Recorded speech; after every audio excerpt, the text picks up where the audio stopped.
tanpa. Terima kasih untuk teman-teman dari Universitas Indraprasta PGRI. Dan juga teman-teman dari Universitas Bung Karno.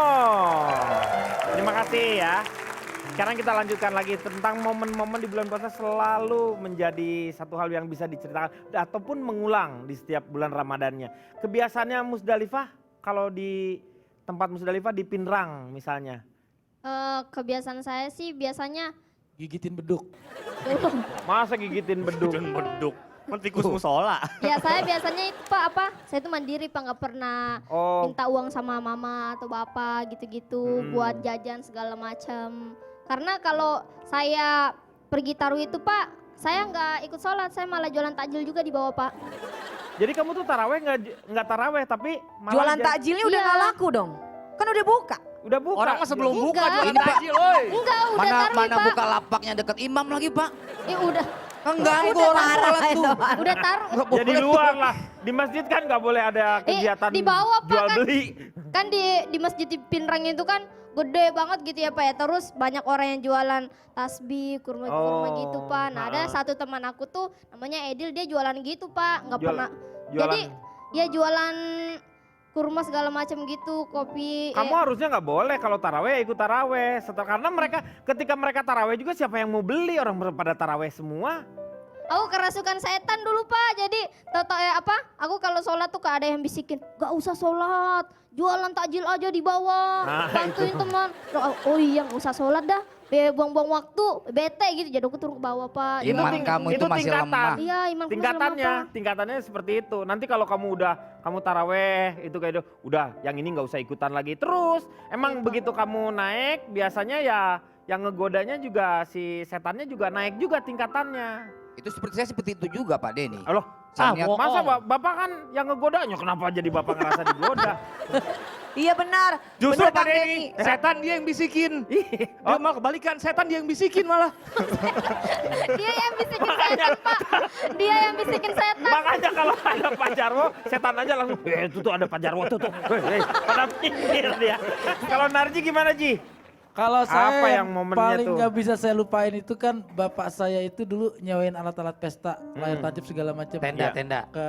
Kalau Ramadan itu kan nggak ada job. Jadi itu tugasnya saya itu bersihin semua alat-alat pesta babe. Ngitungin Karena piring, yang udah kurang berapa, kita harus tambah berapa, ngecat segala macam dan perharinya saya dibayar 5.000. Jadi kayak gitu. Jadi setiap Ramadan itu buat kita itu hal yang menyenangkan waktu zaman. Jadi SD. emang kalau dulu tuh ya orang tua tuh saking sayangnya supaya anak-anaknya mau ini tuh Bekerja. biasanya kalau kamu puasa kamu dapat sehari kamu dapat segini. Sekarang dibayarin itu karena memang Dikaryakan, untuk melatih yang seperti itu. Kalau Vega gimana Gak? Ya seperti sekarang sebenarnya sama-sama aja sih Kang. Maksudnya nggak ada yang beda dari daerah aku. Kalau puasa juga momennya sama. Paling kalau misalnya sama keluarga sebelum Berkumpul. itu bikin kue, suka bikin kue barengan, tuh ya. barengan. Nanti Deket-deket kuenya ke dibagi-bagi. lebaran. Riko nih pernah kalau di Padang kan religius ya kalau di sana ya. Yo, adonan kebudayaan kaliliang. Jadi awak tuh pernah bakal liliang. Berkeliling. Kaliliang yo. Ah. Membawa itu apa namanya gerobak tuh. Ah. Dah. Yo. Tunjang cek dah. Eh, Tunjang cek. Masih tutup. Manggo masih restoran tutup. makan. Jadi awak tarik gerobak tuh. Ada beberapa anak laki. Padusi Naik itu ada ke atas. 2, anak laki ada 3 lah, ada 5, campur-campur lah. Ini Trans 7 apa TV Padang sih Pak? Ini dia kan di Kan Padang. budayanya. Budayanya gitu dia. Naik i- gerobak. Iya, di gerobak itu ada beduk besar. Cepetan ceritanya, lama lagi gua Kan jauh di Padang nih. Oh iya. Oh, awak tuh nari gerobak, Oh, sambil keliling sambil mukul-mukul bertakbir. beduk, kayak Keliling takbir. ya. Ya, awak yang dipukulin. Oh, gitu. Lu kepala beduk Nah, emang. beduknya keliling. Jadi dari jam 1, latibo jam 3. Itu beneran. Betul lah. Maling kundang lu. Enggak. Jam 1 sampai jam 1 sampai jam 3 aja. Oh, gitu. Udah gitu alah cukui sampai situ. Nah, cukup kita dari situ. pergi ke rumah orang tetua. Tetua. Makan sama-sama. Itu aja dah paling Ya. keliling cerita awak di bulan suci Ramadan. Iya. Gitu. Kalau Kimo. Kalau saya Pak Denny biasanya sih kalau bulan Ramadan itu identik dengan iklan sirup nih Pak Denny. Iklan yang berbau menjelang buka puasa. Iya. Saya punya pengalaman yang benar-benar kecelek nih Pak Denny. Celah itu ketipu Jadi ya. ya ada satu pengalaman, ada satu iklan yang ternyata itu iklannya itu memang menyerupai beduk. Jadi duk. Iya benar. Saya minum Pak Denny, nggak taunya ada endingnya. Minum deterjen sereal. Saya ketipu Pak Denny. Ternyata itu inian. Iklan ya. Kayak gitu Pak Denny. Makanya. Saya udah minum, alhamdulillah. Jadi kayak gitu Pak Denny. Ini Anda bisa jadi panelis di sini bisa. Bisa ya, terima ya. Memenuhi syarat udah. Memenuhi syarat ya. Terima kasih ya. Nah kalau Ustadz ini gimana nih caranya mengisi Ramadan ini? Bulan Ramadan itu bulan yang kita dianjurkan untuk banyak berbuat kebaikan. Tapi sebenarnya Ramadan ini mengajarkan kita supaya berbuat baik jangan cuma di bulan Ramadan. Ini jadi satu pesantren kilat selama 1 bulan. 1 bulan. Di mana bulan-bulan berikutnya kita terus berbuat baik selayaknya di bulan Ramadan. Ya. Maka jadikanlah setiap hari kita menjadi hari-hari di bulan Ramadan. Itu jauh lebih indah. Ada seorang sahabat dari baginda Rasulullah SAW yang ditunjuk oleh Rasul dan sahabat mengatakan ini sahabatku yang akan menemaniku masuk dalam surga. Sahabat yang lain ngerasa kok bukan gue gitu ya. Padahal tahajud gue juga rajin, zakat rajin, sedekah rajin. Kenapa harus dia yang kelihatan sholatnya juga biasa, sedekahnya biasa. Rasul mengatakan ada satu kebiasaan dari sahabatku ini. Sebelum dia tidur, dia selalu meminta maaf atas kesalahannya dan memaafkan kesalahan orang lain. Artinya kalimat minal aidin wal faizin, kan orang Indonesia mengartikannya mohon maaf lahir dan batin. Ya, betul. Sebenarnya nggak pas. Ya. Minal aidin wal faizin artinya semoga kita kembali menjadi orang yang suci dan orang yang menang. Orang yang suci dan menang itu adalah orang yang setiap hari dia hiasi dengan meminta maaf. Nggak akan pernah menjadi hina orang yang memberikan maaf kepada orang lain atau orang yang meminta maaf atas kesalahannya. Jadikanlah setiap hari yang akan kita lalui sebagai hari-hari di hari bulan Ramadan. Gitu. Iya, silakan Kang Maman, waktunya sekarang notulen. Ramadan itu bulan penuh rahmat, penuh ampunan dan pembebasan dari api neraka. Jadi jangan biarkan berlalu begitu saja hanya demi mengejar urusan duniawi. Karena belum tentu kita bisa bersua lagi dengan Ramadan yang karim di tahun berikutnya. Isi, kata Ustadz Zaki Mirsa, dengan berlomba-lomba berbuat kebaikan dan berburu ampunan. Isi dengan amalan-amalan khas Ramadan, diantaranya ingat sabda-sabda Rasul. Barang siapa berpuasa Ramadan karena iman dan mengharap pahala dari Allah, niscaya diampuni dosa-dosanya yang telah lalu.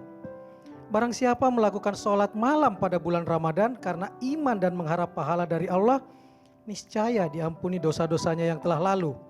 Dan berharap mendapatkan malam Lailatul Qadar dan tidak putus-putusnya beribadah sepanjang Ramadan dari awal hingga akhir, dan jangan tunggu baru beribadah hanya di 10 malam terakhir. Karena masih sabdanya, barang siapa melakukan sholat di malam Lailatul Qadar karena iman dan mengharap pahala dari Allah, niscaya diampuni dosa-dosanya yang telah lalu. Juga jangan lupa memberi iftar, makanan untuk berbuka kepada orang-orang yang berpuasa. Rasul bersabda, barang siapa yang di dalam bulan Ramadan memberi iftar kepada orang berpuasa, niscaya hal itu menjadi sebab ampunan dari dosa-dosanya dan pembebasan dirinya dari api neraka. Dan jangan berhenti berdoa. Ingat firman Allah, berdoalah kepadaku, niscaya aku mengabulkan untukmu. Juga ingat pada sebuah hadis, ada 3 macam orang yang tidak akan ditolak doanya. Di antaranya disebutkan orang yang berpuasa hingga ia berbuka. Mengenai adanya acara-acara atau lagu-lagu bernuansa religi yang muncul tiba-tiba dan pengisi acara atau selebritas yang tiba-tiba menurut kita berubah alim, kita sejak awal sudah saling mengingatkan, jangan suuzon, tapi berhusnuzonlah, siapa tahu itu menjadi awal untuk menjadi lebih baik. Urusan niat adalah urusan individu dengan penciptanya. Kita tidak punya kuasa untuk menilai dan mengadilinya. Hanya Dia yang kuasa menilainya. Kita hanya wajib meyakini dan mengingatkan pada diri sendiri, Allah memberikan pahala sesuai niatnya. Jadi mari isi Ramadan dengan membuat tontonan yang bisa menjadi tuntunan, membuat syair menjadi syiar, dan insya Allah terus berlanjut kelak meski Ramadan telah berlalu. Terakhir, mari terus ramaikan masjid, bukan malah ramaikan pasar, agar saf sholat di masjid tidak makin maju karena makin banyak yang lebih sibuk belanja baju. Dan berharap selepas Ramadan kita menjadi manusia yang dalam istilah Zaki Mirsa tadi, cerdasnya komplit, yakni menjadi manusia yang saleh ritual, sekaligus saleh sosial. Jadi mari meraih kemenangan dan kesucian selepas Ramadan kelak. Iya, terima kasih Kang Maman. Semoga malam hari ini banyak manfaat yang kita dapatkan. Saksikan terus ILK setiap Senin dan Selasa hanya di Trans 7. Selamat malam, sampai jumpa. Insya Allah, insya Allah, insya Allah ada jalan. Insya Allah, insya Allah, insya Allah ada jalan.